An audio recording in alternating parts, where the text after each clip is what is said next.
Silakan Pak Kepala Badan. Terima kasih Bapak Pimpinan. Saya izin membuka masker. Assalamualaikum warahmatullahi wabarakatuh. Selamat siang, salam sejahtera bagi kita semua. Yang terhormat pimpinan, ketua dan wakil ketua, serta anggota Komisi 2 DPR RI. Yang terhormat Bapak Menteri Pan-RB beserta jajaran. Yang terhormat Ketua KSN beserta jajaran. Sistem untuk seleksi ASN ini masih menggunakan format yang sama, walaupun di dalamnya kami terus sempurnakan, baik teknologinya maupun tata caranya, sehingga kami bisa mendapatkan jaminan bahwa yang diterima adalah yang betul-betul berkualitas. Dan transparansi setelah akuntabilitasnya dapat kami sampaikan kepada publik bahwa penerimaan CPNS itu bebas dari KKN. Beberapa fitur yang kami perbaiki. Jadi sekarang ini kami hanya membutuhkan satu portal untuk memudahkan peserta melihat formasi-formasi yang ada di CPNS ataupun P3K. Jadi mereka bisa memilih di sana, misalnya saya seorang sarjana teknik, apakah ada formasi sarjana teknik yang terbuka dan di mana? Sebelumnya satu-satu, Pak. Nah sekarang ini karena sudah terintegrasi, dia bisa melihatnya dari satu portal saja di BKN untuk bisa memilih formasi jabatan mana yang akan didaftarkan.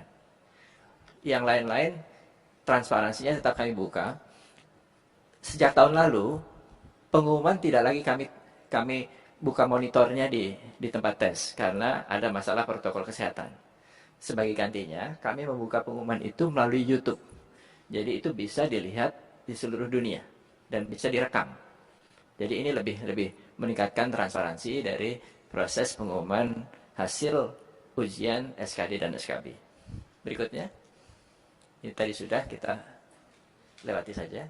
Nah, kemudian untuk integrasi data, kami bekerja sama dengan Kementerian Dukcapil untuk mendapatkan akses data nomor induk kepegawaian. Karena yang mendaftar harus memiliki NIK. Dan untuk bisa mengkonfirmasi kebenaran NIK itu, kami menggunakan data Dukcapil. Jadi kami tidak menciptakan sendiri. Nah, yang baru adalah untuk ijazah. Ijazah ini biasanya mereka mengupload scanning dari sertifikat ijazahnya. Sekarang tidak lagi.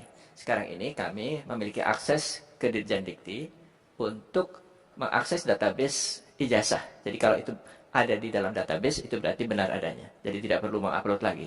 Nah, untuk tenaga kesehatan, ini kami juga sudah mendapatkan akses untuk bisa mengakses surat tanda registrasi dokter, perawat, bidan, dan lain-lain. Jadi tidak perlu mengupload lagi. Kalaupun daerahnya masih meminta untuk bahan yang diupload, tidak perlu dilihat di sana, tapi cukup untuk dengan mengakses database di Kementerian Kesehatan untuk memverifikasi apakah dokumen itu benar atau tidak.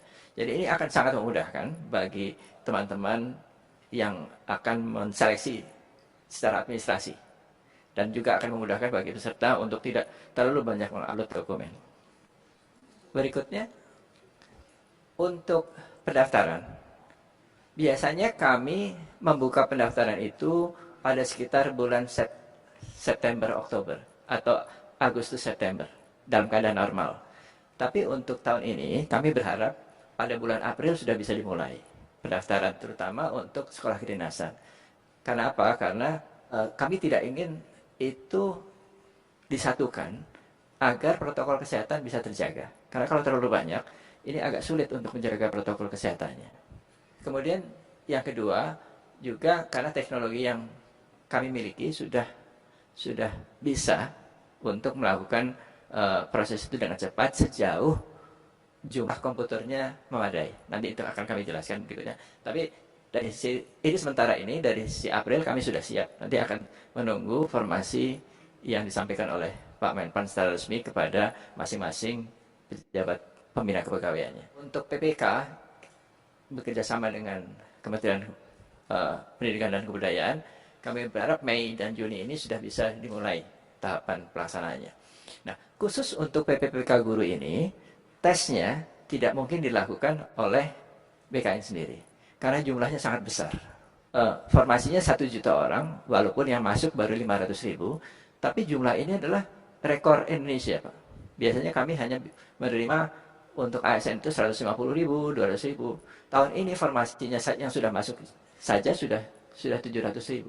Jadi ini jumlah yang sangat besar sehingga tidak mungkin kami lakukan sendiri. Kami bekerja sama khusus untuk PPK Guru ini dengan Kemendikbud dan menggunakan fasilitas UNBK, Ujian Nasional Berbasis Komputer, yang ada di semua sekolah. Karena guru-guru itu ada di sekolah-sekolah, jadi akan lebih mudah kalau mereka langsung tes di sekolah yang bersangkutan. Nah itu nanti kami akan bekerja sama dengan Kemdikbud untuk bisa melaksanakan itu secara cepat, karena jumlahnya besar sekali. Yang lainnya masih akan menggunakan sistem yang sama. Berikutnya, ini dalam bentuk grafis menjelaskan yang tadi. Saya kira untuk prosedur atau flow-nya yang dilakukan menggunakan dua sistem CAT BKN dan UNBK. Jadi kalau misalnya ada pertanyaan kenapa kok tidak CAT BKN semua, karena memang karena jumlah yang sangat besar kami membutuhkan bantuan dari teman-teman untuk melaksanakan. Walaupun nanti sistemnya, isinya itu nanti akan sama, transparansi dan akuntabilitasnya akan sama. Ini hanya fasilitas UNBK-nya saja yang digunakan. Berikutnya. Nah, yang sekarang ini sedang kami siapkan adalah jumlah soal-soal. Karena jumlah pesertanya banyak sekali. Dan kami membutuhkan banyak sekali soal untuk masing-masing formasi jabatan. Tahun lalu itu jumlah soalnya sangat terbatas, karena kami tidak mengira ada dampak pandemi. Dan dampak pandemi ini membuat pelaksanaannya mundur. Jadi lama. Kalau jumlah soal terbatas dan pelaksanaannya lama, kemungkinan bocornya nanti akan besar. Jadi kami berharap jumlah soalnya akan sangat banyak, sehingga kalaupun itu bocor keluar, tidak akan berdampak pada kualitas tesnya. Karena masih banyak soal-soal yang bisa kami gunakan. Selanjutnya, nah, kesiapan soal ini kami berharap untuk SKD tetap kepada Kementerian Pendidikan dan Kebudayaan. Mereka sudah menyiapkan konsorsium untuk menyusun soal-soalnya. Sedangkan untuk SKB, seleksi kompetensi bidang, akan menjadi tanggung jawab instansi-instansi pembina jabatan fungsional. Jabatan fungsional kita ada 250 jabatan fungsional, dan itu semua harus ada soalnya. Dan itu masing-masing kementerian akan bertanggung jawab untuk menyusun soal. Yang paling banyak Kementerian Kesehatan, karena jabatan formasi fungsional di Kementerian Kesehatan itu ada sekitar 30 kalau tidak salah. Dan mereka kemarin sudah rapat dengan kami dan sudah hampir selesai untuk menyelesaikan soal-soal itu. Berikutnya. Nah, untuk pandemi kemarin, kami memiliki pengalaman baru. Pengalaman barunya adalah peserta tes yang ada di luar negeri itu bisa ikut tes karena mereka mobilitasnya terbatas karena pandemi. Jadi tahun lalu kami sudah mengadakan tes CPNS dengan lokasi di 15 negara di luar Indonesia, bekerja sama dengan Kementerian Luar Negeri. Ini lokasi tesnya adalah di KBRI dan di KJRI, dan itu bisa kita lakukan. Jadi kalau tahun ini akan kita lakukan seperti lagi, tentu akan sangat memungkinkan. Apalagi teknologinya sudah akan lebih baik pada tahun ini. Jadi mereka tidak perlu harus datang ke Indonesia untuk bisa melakukan tes. Terutama teman-teman yang menjadi tenaga honorer di KBRI atau KJRI. Sebelumnya mereka harus pulang ke Indonesia, dan itu tentu sangat mahal. Nah, untuk depan mereka bisa tes di KBRI yang bersangkutan. Berikutnya. Nah, untuk menjaga jaminan security dari pada tesnya, kami juga membuat aplikasi face recognition. Face recognition itu bisa melihat wajah dari peserta ujian. Jadi tidak memungkinkan lagi adanya calo. Kalau dulu masih mungkin calo masuk, walaupun sudah diperiksa macam-macam, tapi masih ada kemungkinan itu dikerjakan oleh calo atau joki, gitu ya. Nah, untuk yang sekarang ini tidak bisa lagi karena kami sudah menggunakan teknologi face recognition. Jadi itu bisa untuk menetralkan upaya-upaya untuk menggunakan joki dalam tes CPNS. Berikutnya. Ini adalah prosedur yang juga sudah kami diskusikan dengan Satgas COVID dan Kementerian Kesehatan.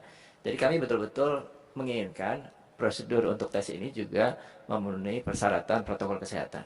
Bahkan untuk yang positif COVID pun masih kami beri kesempatan untuk mengikuti ujian. Jadi akan ada prosedur-prosedur khusus bagi mereka yang positif COVID dan tetap bisa untuk mengikuti ujian. Jadi ada ruang khusus yang steril untuk mereka. berikutnya. Jumlah peserta SKD tahun lalu adalah 3.364.000 yang dilakukan selama 43 hari. Ini untuk SKD dan sesi perharinya 5 sesi. Untuk tahun ini, kalau kita menginginkan tetap 40 hari, sesinya tidak mungkin 5 hari, Pak. Karena dengan protokol kesehatan itu, setiap sesi harus disterilkan. Jadi tidak mungkin 5 sesi. Yang memungkinkan hanya 3 sesi. Tetapi kalau 3 sesi, maka kebutuhan komputernya akan menjadi lebih besar. Jadi per sesi itu kami membutuhkan paling tidak 64.000 komputer untuk bisa melaksanakan tes itu dalam waktu 40 hari. Karena asumsi kami peserta yang akan mengikuti SKD naik 19%, 20% menjadi 4 juta orang. Jadi 4 juta orang ini akan mengikuti tes CPNS. Belum termasuk tes P3K-nya nanti. Saya kira demikian yang dapat kami sampaikan, Bapak Pimpinan, para anggota Dewan yang terhormat. Terima kasih atas perhatiannya. Billahi taufiq wal hidayah. Wassalamualaikum warahmatullahi wabarakatuh. Waalaikumsalam warahmatullahi